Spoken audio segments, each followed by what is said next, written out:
the book of Micah, chapter 2, verse 1. Micah.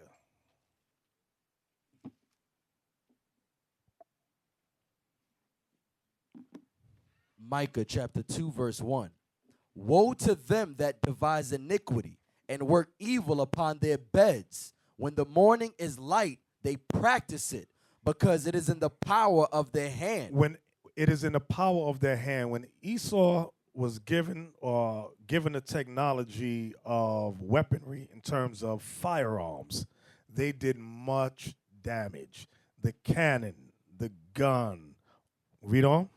And they covet fields. They covet fields. And take them by violence. And take them by violence. Now, we often initially explain that with Jerusalem. Give me Matthew. Hold that. We're coming right back here. Give me, it's Matthew about the violent take it by force. Oh, is it 11:18 or something? Where is it? 11:20? 12? Matthew chapter 11, verse 12. Okay, thank you. Matthew chapter 11, verse 12. And from the days of John the Baptist until now, the kingdom of heaven suffereth violence. The kingdom of heaven is the nation of Israel. We are the kingdom. This is what Christ is telling you right there. Because nobody was jumping up in the sky fighting the Father and angels. This is talking about on earth. The kingdom of heaven what? Suffereth violence. Uh-huh. And the violent take it by force. He explained who the violent was in Luke 21. That's the Romans. They took it by force. They're the violent. So now we often initially explain Micah, go back to Micah now, chapter 2 and verse 1 again, Micah. with Jerusalem, the land of Israel. However, we must expand it to what the white man did to us when we were in the continent of Africa. Woe to them that devise iniquity and work evil upon their beds. When the morning is light, they practice it, because it is in the power of their hand. Because they had the weapons. Go ahead. And they covet fields. They covet lands, countries, cities, and states. And take them by violence. That's what we just read in Matthew 11 and 12. However, it goes beyond just Israel, the land of Jerusalem. Go ahead. And houses, and take them away. Uh-huh. So they oppress a man and his house, even a man and his heritage. What verse you at? That was verse 2. Go ahead. So when it said they oppress a man in his house, even a man in his heritage, when like the maps we just saw, when they knew where Israel was, they tried to convert. They enslaved us and tried to convert everybody. Because guess what? They couldn't imagine if they tried to bring all of us to the Americas. Is there enough room? No. You got to think about Africa is the largest continent. Okay? If you bring, and we don't die. We what? We multiply. They said, we bring all these niggas over there, they're going to take over everything. So they said, you got to leave some, but the ones we can't take, try to convert them, make them be Jewish. That's why you got them little Jewish congregation with the stupid hats on their heads and all of that. That's what they did. Read. Therefore, thus saith the Lord, behold, against this family do I devise an evil. This family is our people. Go ahead, the 12 tribes. From which ye shall not remove your necks, neither shall ye go haughtily. You can't remove the curse from off yourself. Only the Lord can do it. Go ahead. For this time is evil. In that day shall one take up a parable against you. What verse are you at? Verse 4. Go ahead. In that day shall one take up a parable against you, and lament with a doleful lamentation, and say, we be utterly spoiled. He hath changed the portion of my people. How hath he removed it from me? Turning away, he hath divided our fields. So I want you to see that he has divided our fields. The lands we had were divided. That's why I asked, who set those boundaries in Africa? The white man did that. Give me the Berlin Conference. I'm going to show you that historically. When we read the Bible, we have to tap into history. Because this is why most of our people think the Bible's a fairy tale. Because nobody touches the history of what happened. So they go, oh, the Bible's make-believe. It ain't real. No, it is real. The Negro is a fairy tale. That's make-believe. The white man made that thing up. Okay, you see it? I posted it. It's called the Berlin. Yeah, that's it. Mm-hmm.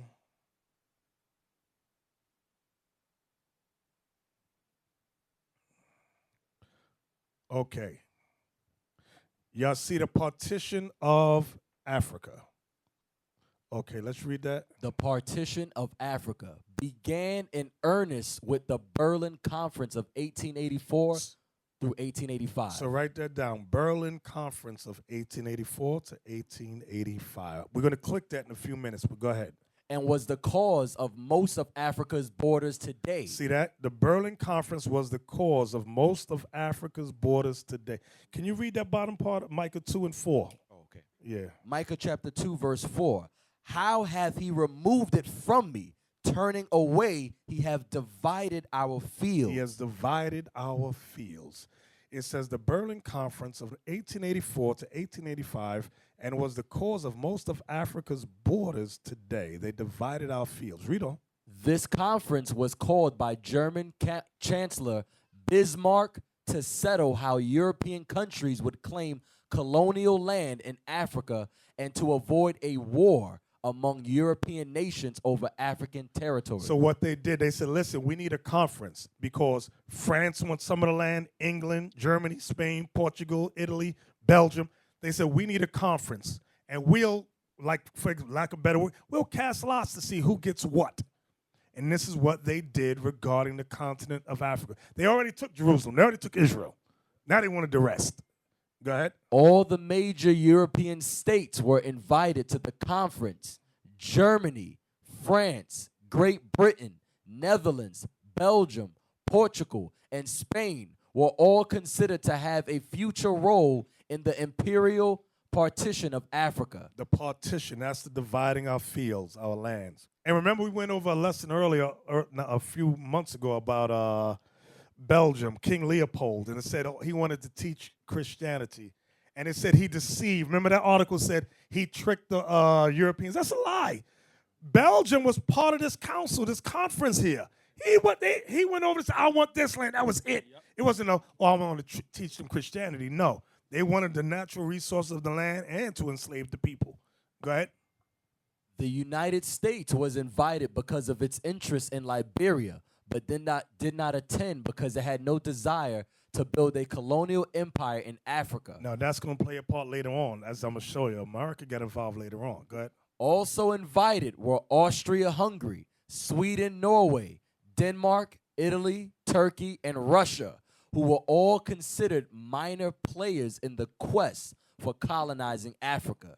Though Italy would claim some colonial possessions in Northeast Africa, most notably, there were no Africans present at this conference. I wonder why. Why were there no Africans present? Because they had already, most of them, been enslaved and colonized. Go ahead. Nor were any Europeans present to ensure that native Africans had any say in the proceedings. Let's go back up. I want to click that Berlin Conference thing. Click that right there, Berlin Conference. The Berlin Conference of 1884 to 1885, also known as the Congo Conference or West Africa Conference, regulated European colonization and trade in Africa during the new imperialism period and coincided with Germany's sudden emergence as an imperial power. The conference was organized by Portugal, but mostly led by Otto von Bismarck, first Chancellor of Germany. Its outcome, the General Act of the Berlin Conference, can be seen as the formalization of the Scramble for Africa. They also call the Berlin Conference the Scramble for Africa, meaning Europeans scrambling to get their piece of the pie. Go ahead. The conference ushered in a period of heightened colonial activity by European powers, which eliminated or overrode most existing forms of African autonomy and self-governance. All right, so from there, watch this, give me Revelation 13. Let's go there. We'll get X out of that. I know you're trying to figure, where the hell am I going now? But I'm going somewhere. Just ride with me. Actually, before we get that, go back to Micah 2. I like what it said from verse... The bottom part of verse 4? No, I want from verse 1 to 4 again. Okay. Micah chapter 2, verse 1. Listen good. Woe to them that devise iniquity and work evil upon their beds. When the morning is light, they practice it, because it is in the power of their hand. And they covet fields. They covet fields. and take them by violence. They take them by violence. They don't take anything by voting for it, okay? So when they had their conference, they discussed amongst themselves as Europeans what they want, and they all agreed to it. That was because they didn't want what? They didn't want white people fighting white people. Like, didn't that killer say that a few weeks ago? Whites don't kill whites? Yeah. And the Most High said, really? I'm going to show you. Read on. And they covet fields and take them by violence, and houses and take them away. So they oppress a man and his house, even a man and his heritage. See, this is why they don't want us to read the Bible. This book is just so clear. It's telling you what's happening in the earth. Go ahead. Therefore, thus saith the Lord, behold, against this family do I devise an evil, from which ye shall not remove your necks. That's why it says that no man shall buy you. God, meaning no man shall redeem you. Go ahead. Neither shall ye go haughtily, for this time is evil. In that day shall one take up a parable against you, and lament with a doleful lamentation, and say, we be utterly spoiled. We be utterly robbed. They took everything from us. Go ahead. He hath changed the portion of my people. Right, we were a mighty nation at one time. How hath he removed it from me? The blessings are gone. Turning away, he hath divided our fields. He has divided our fields. That's the Berlin Conference. Now give me Revelation 13:17. Watch this.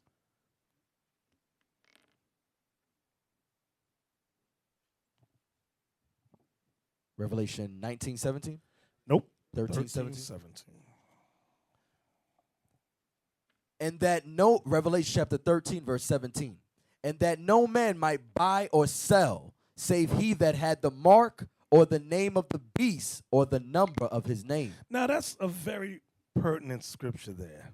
But the question always comes up, buy or sell what? Go to chapter 18 that explains buy or sell what. Revelation 18, let's start at verse 11.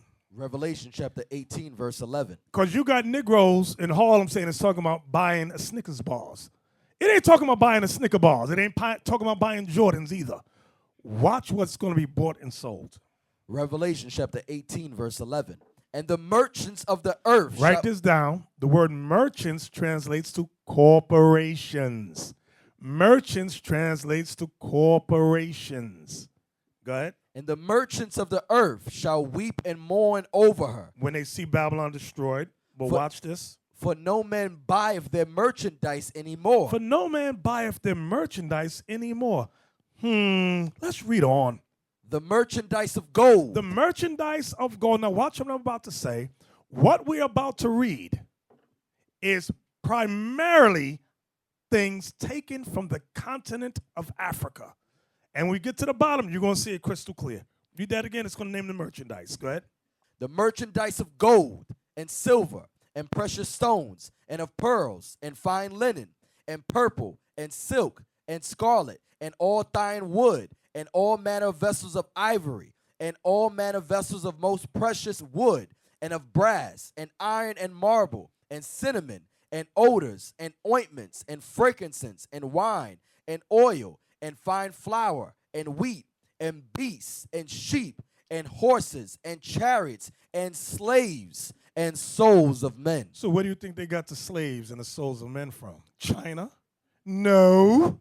They got it from the continent of Africa. All these things that we're reading about here, that the merchants, that's why Portugal was there, Great Britain's there, Italy's there, France is there, Belgium is there, so forth and so on, getting all these items here to sell, to do business with the United States of America. And the key is them bottom 4 words, slaves and souls of men. Now they will see the true men of God. We are not black men, we are the Israelites. That's right.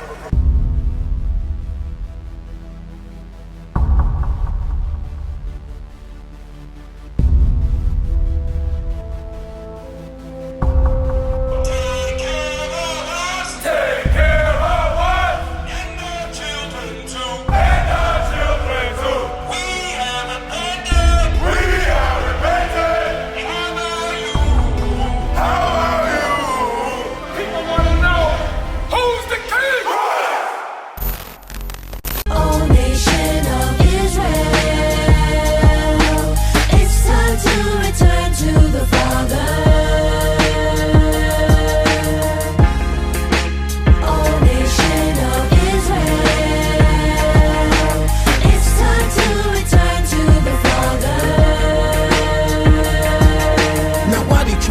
working so hard to serve God. And why when I say that I'm a Jew, it sound odd? For years I've been walking around saying that I'm a black man. I ain't saying that no more, it sound wrong, man. This is Bishop Nathaniel of Israel United in Christ.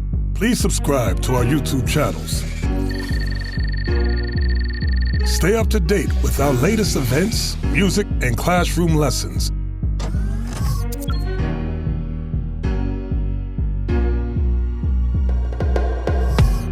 IUIC plans to continue visiting different countries where this gospel has not been preached before. IUIC needs your help in pushing this truth.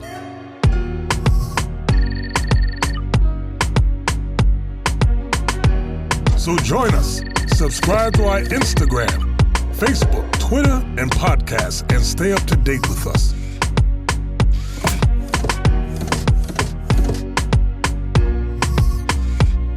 For more information, please visit www.israelunite.org.